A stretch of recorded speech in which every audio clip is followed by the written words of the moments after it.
Hazırlan. Bu ayın sana yapacaklarına hazırlıklı değilsin. Çünkü 3 Temmuz sadece sıradan bir ay olayı değil. Bu kozmik bir dönüm noktası, ruhunun yeniden kalibre edildiği kutsal bir an. Yarın ay gökyüzündeki kilitli pozisyonuna yerleştiğinde içinde bir şeyler kalıcı olarak geri döndürülemez bir şekilde değişecek. Bu ay doğmuyor, adeta bir şimşek gibi çakıyor. Ve hayatının bir sonraki bölümüyle, ruhunun en derin hakikatiyle rezonansa girmeyen her ne varsa kökünden sökülüp atılacak. Şu an iyi olduğunu düşünebilirsin.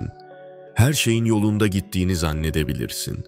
Ama o ince, derinden gelen fısıltıyı fark ettin mi?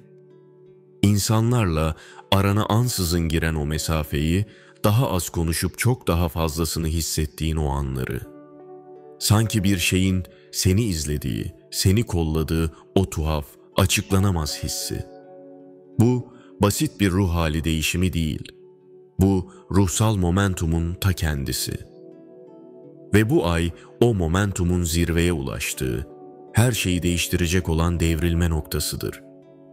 Eğer bu çağrıyı görmezden gelirsen, sadece bir fırsatı kaçırmış olmazsın. Seni asla içinde tutması gerekmeyen, ruhuna dar gelen bir hayat versiyonunun içinde sonsuza dek kapana kısılırsın. Çoğu insan o kapının yavaşça kapandığını fark etmeyecek bile. Ama sen buradaysan, bu satırları okuyorsan, belki de o kapıdan geçmek için hala zamanın vardır. Bu, yıldızların arasına yazılmış ilahi bir kader anıdır. Şimdi senden kalbinin en derinlerine inmeni istiyorum. O sessiz, o kimselere anlatamadığın, belki kendine bile itiraf etmekten çekindiğin o en büyük hayalini düşün. Evrenin sana sunmasını arzuladığın o en derin, en kutsal dileğini kalbinin en samimi köşesinden çıkarıp buraya yaz ve onu 777 sayısının ilahi mührüyle mühürle. Bu sadece bir yorum değil, bu bir beyandır. Bu, niyetinin kozmik ağa bırakıldığı, duyulduğu ve cevaplanmaya başladığı andır. Enerjini bu kolektif alana ekle ve mucizenin nasıl filizlendiğini izle. Bu nadir ay olayı gökyüzünde sadece görsel bir şölen sunmakla kalmıyor. O, yıldızlarda yazılı olan ilahi bir dönüm noktasını, ruhsal bir yeniden doğuşu tetikliyor. Kalıpları kırma, eski zaman çizgilerini eritme ve ruhunun sessizce, derinden özlemini duyduğu hayatla seni hizalama gücüyle geliyor. Bu enerjiyi kalbinde bir kıpırdanma, düşüncelerinde ani bir berraklık veya hatta bedeninden geçen açıklanamaz bir enerji akışı olarak hissedebilirsin. Bu tesadüf değil, ilahi bir senkronizasyondur. Duygusal olarak yükselen ve kıyıya vuran dalgalar gibi hissedebilirsin. Artık sana hizmet etmeyen, ağırlık yapan ne varsa serbest bırakılıyor. Fiziksel olarak bedeninin bu yeni, yüksek frekanslara uyum sağlarken bir yorgunluk, bir yerinde duramama hali veya tam tersi derin bir dinlenme ihtiyacı hissedebilirsin. Ama ruhsal olarak bu tam anlamıyla bir yeniden doğuştur. Bu, amacını hatırlaman, ışığını geri alman ve korkunun diğer tarafında sabırla bekleyen o yüce benlik versiyonuna yükselmen için sana sunulmuş kutsal bir davetiyedir. Eğer bu nadir anın enerjisini damarlarında hissediyorsan, hazırım yazarak bu akışa katıldığını beyan et. Şu anda evren kutsal bir şeyi harekete geçiriyor. O kadar nadir, o kadar kasıtlı bir hizalanma ki, sanki kozmosun kendisi nefesini tutmuş seni bekliyor. 3 Temmuz 2025 tarihinde, ay rastgele değil, tesadüfi hiç değil, aksine derin bir ruhsal zeka ile kodlanmış bir pozisyona adım atacak.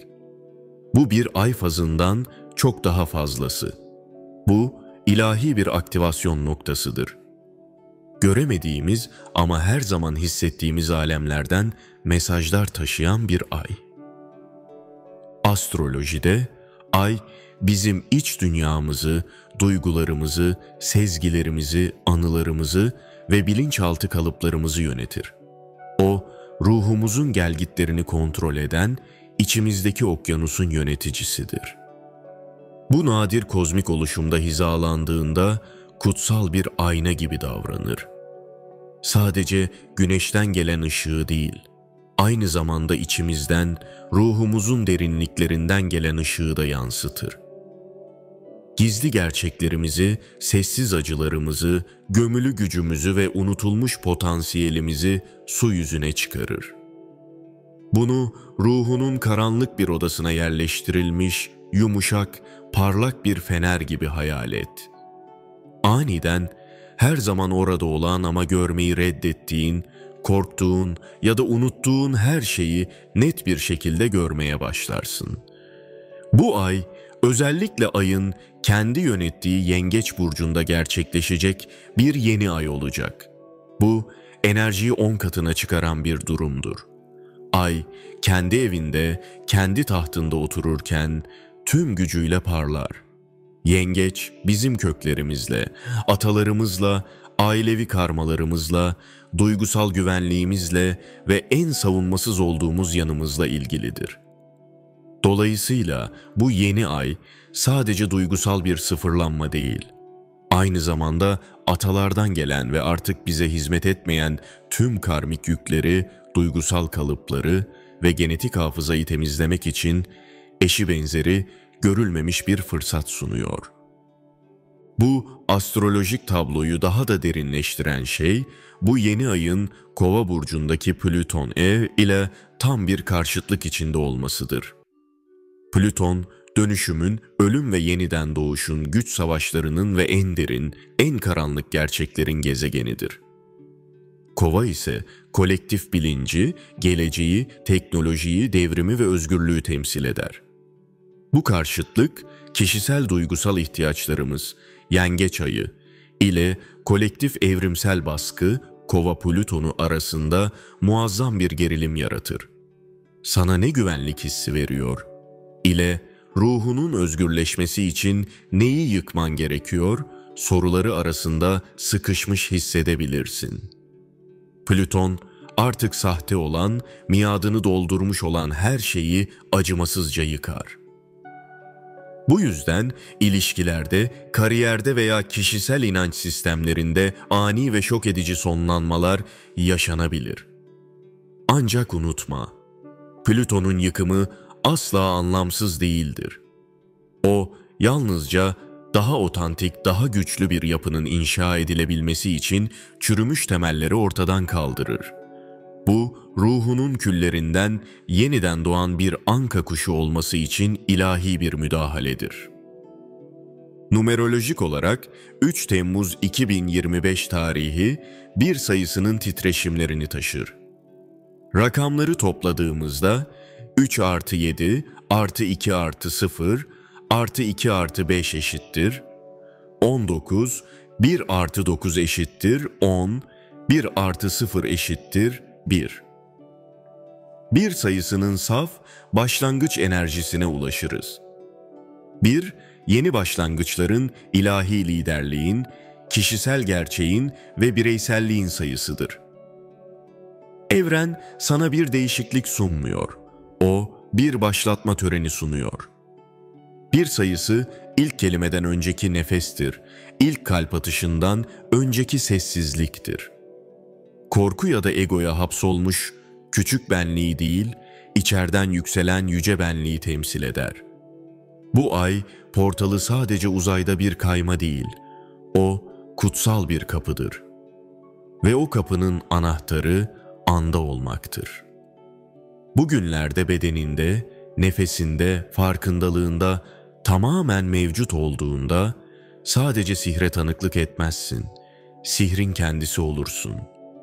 Bu, büyük bir gelgitin geldiği bir kıyıda durmak gibidir. 2 seçeneğin var. Ona karşı direnmek ya da teslim olup çok daha büyük bir şeye taşınmak. Kozmik olarak bu tarihteki ay, şifa, hakikat ve kaderle ilişkili gezegenlere güçlü açılar yapıyor. Koç burcundaki Hiron, yani yaralı şifacı, en eski acılarımızı, kimliğimizle ve var olma hakkımızla ilgili yaralarımızı kaşıyabilir ama sadece onların nihayet serbest bırakılabilmesi için. Bu, ben kimim ve ben buna layık mıyım sorularıyla yüzleştiğimiz, ancak bu sefer şifalanmak için yüzleştiğimiz bir andır. Balık burcundaki Neptün, perdenin arkasından fısıldayarak rüyaları, sezgileri ve hatta geçmiş yaşam anılarını uyandırır. Bu dönemde göreceğin rüyalar, alacağın sezgisel mesajlar ve yaşayacağın tesadüfler doğrudan ruhunun sana gönderdiği şifreli mesajlardır. Ve daha önce de belirttiğimiz gibi Plüton, büyük dönüştürücü, eskiden olduğun kişinin küllerinden yükselmen için seni çağırır. Bu bir kaos değil, bu ilahi bir koreografi. Zeki, kasıtlı ve son derece kişisel. Duygusal olarak ani bir hüzün dalgası veya açıklanamayan bir neşe hissedebilirsin. Ruhsal olarak artan sezgiler, anlamlı tesadüfler veya canlı rüyalar fark edebilirsin. Bu, evrenin doğrudan seninle konuşma dilidir. Bunu tesadüf olarak bir kenara atma. İçsel bilişini susturma. Mantıklı olma zamanı değil, ruhunla dinleme zamanı. Bu anı ruhsal bir kavşak olarak düşün. Geçmişinin, şimdinin ve geleceğinin ayın yumuşak ışığı altında buluştuğu parlak bir kesişim noktası. Evren senden mükemmel olmanı istemiyor. Senden hatırlamanı istiyor. Gücünü hatırla, çağrını hatırla. Aklın anlayışının ötesindeki nedenlerle zamanın tam da bu anında burada olmayı seçen o parçasını hatırla. Zamanlamada hata yoktur. Bunu duyuyorsan duyman gerekiyordu. İçinde bir şeylerin kıpırdadığını hissediyorsan bu hayal gücü değil. Bu bir aktivasyon. Yıldızlar uzak değil, onlar senin içindeler. Ay sadece gökyüzünde değil, o senin kanında, kemiklerinde, nefesinde. Ay sadece gökyüzünde değil, senin içinde yükseliyor. Bu an çaba istemiyor. Farkındalık istiyor. Gerekli olan tek şey dinginlik, mevcudiyet ve yüzeyin altında nazikçe hareket eden görünmez güçlere güvenmektir. Dikkatinin sakin su üzerinde yüzen yapraklar gibi yumuşak bir şekilde dinlenmesine izin ver. Gidecek hiçbir yer yok. Acele edilecek bir şey yok.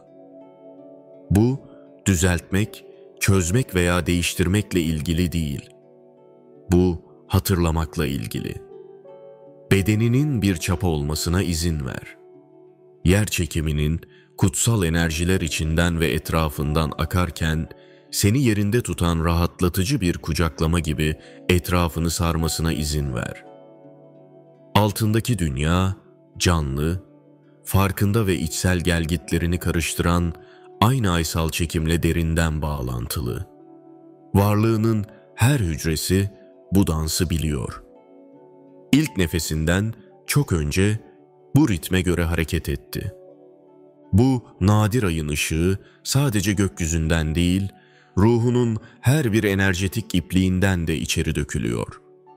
Artıkları, eski duyguları, yorgun inançları, artık sana ait olmayan hikayelerin ağırlığını yıkayan gümüşi bir akıntı. Derin bir temizlik gerçekleşiyor. Nazik ve durdurulamaz. İçinde kelimelerin dokunamayacağı yerlere ulaşıyor. Enerjinin izne ihtiyacı yok. Nereye gideceğini zaten biliyor. Seni bulmasına izin ver. Düşünceler ortaya çıkabilir. Geniş bir alacakaranlık gökyüzünde bulutlar gibi geçip gitmelerine izin ver. Yargılanmaları veya durdurulmaları gerekmiyor. Onlar geçen ziyaretçiler. Farkındalığının düşünceden daha geniş bir alana yayılmasına izin ver. Onların arkasında, altında, ötesinde bir boşluk var. Ruhunun ikamet ettiği yer orası. Ayın kutsal kodunun şu anda çözüldüğü yer orası. O boşluğun içine hisset. Çabayla değil, teslimiyetle. Tutmakta olduğunu bilmediğin bir anahtarın dönmesi gibi yumuşak bir açılış. Göğsünde yayılan sessiz bir sıcaklık veya kaşların arasında yumuşak bir baskı fark edebilirsin. Bunlar tesadüf değil. Bunlar uyanışlar. Yüksek benliğinden gelen, kapının açılmaya başladığına dair ince sinyaller. Şimdi kulaklarınla değil, daha derin bilişinle dinle. Sesten önce duyguyu duyan, kelimelerden önce varlığı sezen türden bir dinleme. Bu an fısıltılarla konuşur, sessiz ama inkar edilemez. Ay sadece üzerinde değil. O senin enerji alanının içinde, gizli gerçeklerinin, kutsal gücünün, ruhunun hafızasının yaşayan bir aynası. Bu kelimeleri sessizce içinde tekrarla, bir emir olarak değil, bir hatırlama olarak, almaya açığım. Her ifade bir anahtardır. İç dünyanda yankılanmalarına izin ver. Değişimi zorlamak için değil, zaten orada olanı uyandırmak için. Bu olumlamalar dilekler değil. Onlar fark edişlerdir. Varlığın yanıt verir çünkü öğrenmiyor, hatırlıyor. Şimdi bir değişiklik hissetmeye başlayabilirsin. Ellerde yumuşak bir karıncalanma veya göğüste bir ferahlık hissi. Bunlar sinyallerdir. Bu ay portalının frekansıyla hizalanıyorsun. Her zaman çalmakta olan kozmik bir melodiye kendini ayarlıyorsun. Ama şimdi nihayet onu duyacak kadar sessizsin. Başının tepesine serin bir ışık dokunuyor. Fiziksel bir ışık değil, bir farkındalık, bir mevcudiyet. Başının üstünden yavaşça, saygıyla hareket eder, alnından, gözlerinden, çenenden, boğazından geçer. Acele yok. Varlığının her bir parçasına kutsal bir tanınmayla dokunuluyor. Anılar yüzeye çıkabilir, bazıları hassas, bazıları acı tatlı. Gelmelerine, gitmelerine izin ver. Onlar şimdi kapanmakta olan bir bölümün sayfalarıdır. Enerji kalbe doğru daha da derine iniyor. Orada duraklar, düzeltmek için değil, değiştirmek için değil, onurlandırmak için. O kadar çok şey taşıdın ki ve hala buradasın. Bütün, değerli, parlak. Kalbinin yumuşamasına izin ver. Her zaman verdiği şeyi koşulsuz sevgiyi almasına izin ver. Işık, kaburgaları geçip karın bölgesine, solar plexus çakrana doğru daha da derine hareket eder. Burası senin güç merkezin. Ve şimdi temizleniyor, dengeleniyor, güçlendiriliyor. Herhangi bir ağırlık hissi çözülüyor. Artık gerginliği tutmana gerek yok. Yalnız değilsin. Hiçbir zaman olmadın. İnce bir uğultu oluşmaya başlayabilir. Kulaklarla duyulmayan, ruhla hissedilen. Hakikatin, şifanın, yeniden hizalanmanın titreşimi. Omurgayı, kalçaları, bacakları, ayak tabanlarına kadar doldurur. Bedeninle yeryüzü arasında, enerjinle yıldızlar arasında kutsal bir bağlantı kurulur. Sen, deriye sarılmış bir yıldız ışığı damarı, bir köprüsün. Bu ay seni görüyor. Maskeni değil, korkunu değil, özünü. Ve diyor ki, evet, zamanı geldi. Şimdi iki kalp atışı arasındaki boşluk gibi kutsal bir dinginlik var. Dünya yumuşar ve varlığının hakikati yüzeye çıkar.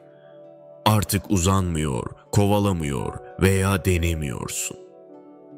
Bu sessizlik ve enerji alanında izin veriyorsun. Varlığının daha derin kısımları uyanmaya başlıyor.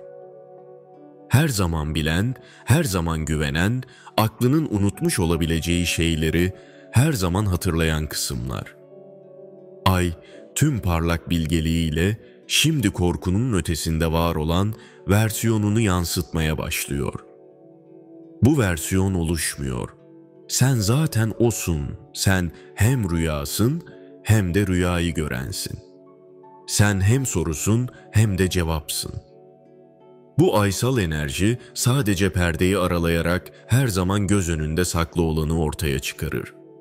Şimdi sanki tüm evren seni avucunun içinde tutuyormuş gibi bu farkındalığın içine daha da derinlemesine batmana izin ver. Yargılamadan, beklemeden, sadece tanıklık ederek. Yıldızlar acele etmez. Ay parlamak için çabalamaz ve senin de çabalamana gerek yok. Dikkatini tekrar kalp boşluğuna getir. Oradaki nazik ritmi hisset. Sadece fiziksel bir atış olarak değil, ruhunun yolunun temposunu belirleyen kutsal bir davul olarak. Her atış bir duadır. Arasındaki her duraklama bir vaattir. Kaybolmadın, sana yol gösteriliyor. Hayatının her santiminde hareket eden ilahi bir zeka var. Belirsiz hissettiren yerlerde bile, acıtanlarda bile. Bu gerçeğin içinde nefes almasına izin ver. Bir sıcaklık, bir iç çekiş, beklemediğin bir gözyaşı olarak gelebilir. Hareket etmesine izin ver. Bu zayıflık değil. Bu serbest bırakmadır. Bu, ayın enerjisinin artık ait olmayanı çözmesidir. Her zaman senin olan için yer açmasıdır. Ruhunun derinliklerinden bir fısıltı olarak tekrarla. Bu anın bilgeliğini memnuniyetle karşılıyorum. Bu kelimeler büyüler değil. Onlar aynalardır. Onları olmak için değil, hatırlamak için söyle. Değiştirmek için değil, hizalanmak için söyle. Bu aysal frekans seni kontrol etmek için burada değil. Seninle ortak olmak için burada. Evrenle birlikte yaratıyorsun. Şimdi her nefeste, her seçimde, her sessiz cesaret eyleminde farkındalığının etrafındaki duvarların ötesine genişlemesine izin ver. Kendini sonsuz bir şeyin parçası olarak hisset. Yıldızlar uzak değil. Onlar ailen. Ay uzak değil. O ilahi olan içindeki yansıman. Artık ayrı değilsin. Hiçbir zaman olmadın. Ayın sana şimdi seni bekleyen zaman çizgisini göstermesine izin ver. Hayatının tamamen hizalandığın, tamamen güçlendiğin, tamamen mevcut olduğun versiyonunu. Detayları görmene gerek yok. Sadece titreşime güven. O zaten ortaya çıkıyor. Kontrol yoluyla değil, teslimiyet yoluyla. Çabalayarak değil, olarak. Kendini orada gör. Yıllar sonra değil, zaten varmış gibi. Gözler berrak, kalp açık, enerji topraklanmış. Senin o versiyonun bir fantezi değil. O bir frekans. Ve bu gece bu kutsal ayın altında ona adım attın. Şimdi mevcudiyetle içinde söyle. Hizalanmayı seçiyorum. Ve bu deneyim yavaşça bedenine yerleşirken şu gerçeği bil. Ay küçülebilir, gece sona erebilir ama bu enerji seninle kalır. Kemiklerinde, nefesinde, seçimlerinde yaşar. Bu anı tutmana gerek yok. Sen bu ansın. Bu titreşimi yaptığın her şeye, kelimelerine, eylemlerine, sevme, yaratma ve var olma şekline taşı. Başkalarının sen bir kelime etmeden onu hissetmesine izin ver. Bu ay ışığının varlığından yankılanmasına izin ver. Az önce bir kapı açtın. Ve diğer tarafta hatırlamak için doğduğun her şey var. Şu anda içinde kadim bir şey uyanıyor. Bir kavram olarak değil, bir olasılık olarak değil, yaşayan bir gerçek olarak. İzin beklemiyor, onaylanmaya ihtiyacı yok. Kendini korumak için giydiğin her katmanın altında her zaman oradaydı. Seni küçük hissettiren her özümsediğin inancın altında, sana ışığını kısmanı söyleyen her hikayenin altında. Ve şimdi bu nadir ay olayının altında o gerçek durdurulamaz bir gelgit gibi yükseliyor. Bu sadece bir ay değil. Bu bir ayna. Ve bu yansımada artık korkularını görmüyorsun. Özünü görüyorsun. Filtrelenmemiş, evcilleştirilmemiş, kırılmamış. Bu ay senden daha iyi ol, daha iyi olmanı istemiyor. Sana zaten öyle olduğunu hatırlatıyor. Şifanı kovalamak zorunda değilsin. Dönüşümünü zorlamak zorunda değilsin. Sen düzeltilecek bir proje değilsin. Sen hatırlanacak bir ruhsun. Fırtınadan sağ çıkan ateş sensin. Susturulan ve şimdi utanmadan şarkı söyleyen ses sensin. Sen şifacısın, mükemmel olduğun için değil, kendi karanlığının içinden yürüdüğün ve yine de kalbini açık tutmayı seçtiğin için. Hayatının her parçası neşe ve keder, kafa karışıklığı ve netlik, hatalar ve sihir seni buraya getirdi. Hiçbir şey boşa gitmedi. Hiçbir şey rastgele değildi. Acının zamanlaması kusursuzdu. Hayallerindeki gecikme ilahiydi. Giden insanlar daha uyumlu bir şeye yer açtı. Kırılıp açılan parçaların asla zayıflık belirtisi değildi. Onlar kutsal giriş noktalarıydı.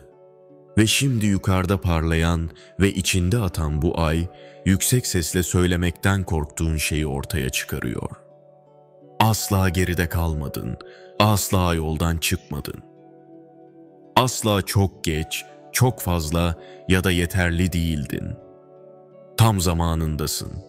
3 Temmuz 2025'teki bu nadir hizalanma sadece astrolojik bir olay değil.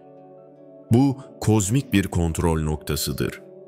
Yanılsamaların çöküşünü, ruhsal hafıza kaybının sonunu ve daha derin, daha cesur bir hatırlayışın doğuşunu işaretler. Dışında olduğunu sandığın her şey, netlik, sevgi, amaç, güç sana gelmiyor. Senden geliyor. Hissedebiliyor musun? Göğsündeki o sızı anksiyete değil. O, ruhunun esneyerek açılması. Ruhundaki o huzursuzluk, kafa karışıklığı değil. O, kaderinin daha yüksek sesle kapıyı çalması. Her şeyi değiştirme, tanıdık olanı geride bırakma ve sezgilerinin vahşi çağrısını takip etme yönündeki o ani dürtü. Bu, gelecekteki benliğinin zamanın içinden uzanarak bu yolu çoktan seçtiğini sana hatırlatmasıdır. Kırık değilsin, kırıp geçiyorsun. Evren seni bu portal için hazırlıyordu. Her senkronizasyon, o zamanlar anlam ifade etmeyen her an, deriye sarılmış bir ders gibi hayatına giren ve çıkan her insan. Hepsi tasarımın bir parçasıydı.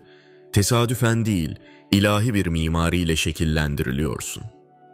Ve şimdi vahiy geliyor. Arayan sen değilsin. Aradığın şey sensin. Kurtarılmak için burada değilsin. Kendi cevabının sen olduğunu hatırlamak için buradasın. Ruhun için asla yazılmamış rollere bürünmeye devam etmek için burada değilsin. Genişlemek için buradasın. Gerçeğin bir süpernovası gibi doluluğuna patlamak için buradasın. Nasıl göreceğini unutmuş bir dünyada ışık olarak yürümek için buradasın. Bu hikayenin sonu değil. Bu efsanenin uyanışıdır. Ay sana zamanın doğrusal olmadığını, zaman çizgilerinin senin varlığında büküldüğünü, korku yerine gerçeği seçtiğin her seferinde geleceğin değiştiğini gösteriyor. Şifanın asla tam olarak anlayamayacağı çecantin şekillerde dışa doğru dalgalandığını, ışığının saklanmak için değil, renkli, özür dilemeden yüksek sesle yaşanmak için olduğunu gösteriyor. Şimdi görüyor musun? Acı, seni cezalandırmak için gelmedi. Seni arındırmak için geldi. Sonlar başarısızlık değildi. Onlar yeniden yönlendirmelerdi. Bekleyiş bir duraklama değildi. O bir hazırlıktı. Kaos, evrenin sana karşı dönmesi değildi. O, ruhunun etrafındaki kabuğu kırmak için gereken ilahi fırtınaydı. Gökyüzünde kadim bir göz gibi parlayan bu ay sadece izlemiyor, tanıklık ediyor. Senin geri dönüşün için kutsal bir alan tutuyor. Hizalanmaya, güce, orijinal planına, korkunun sana dokunmasından önce var olan o plana geri dönüşüne. Geçen yılki sen değilsin, dünkü sen bile değilsin. Bu anda içinde bir şeyler çoktan değişti. Belki sessizce, belki gök gürültüsü gibi ama gerçek. Geri döndürülemez ve seni her zaman olman gereken yere götürecek. Bir haritaya ihtiyacın yok. Pusula sensin.